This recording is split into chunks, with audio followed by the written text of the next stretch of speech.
Bangladeshi students who are getting beaten and killed by dictator Hasina. We let our President Biden know. We let our Secretary of State Blinken know. We want Hasina step down.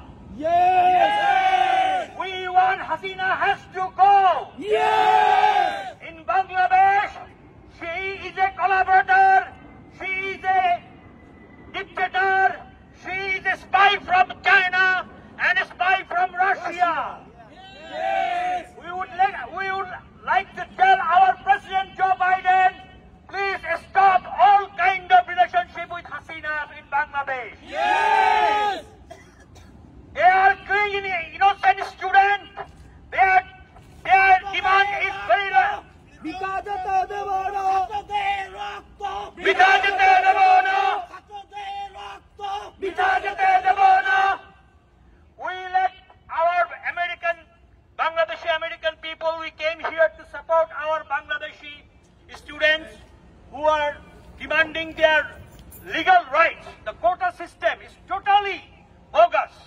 This quota basically for Awami League, Sheikh Mujib and this senator. This is not for Mukti Jodha. The freedom fighter doesn't want this. Only the Awami League, they want because they want to put their all parties people in the government. So we condemn the all killing in Bangladesh right now. We are supporting Bangladeshi students. We are Bangladeshi students. We are with you. Don't think that we are not with you. We are Washington, Maryland, Virginia, all Bangladeshi people with you. We condemn, we demand Sheikh Hasina step down right now. Yes! Step down! Sheikh Hasina step down. Step down! Step down! Sheikh Hasina step down. Step down! Step down! Sheikh Hasina step down. Killer Hasina! Step down.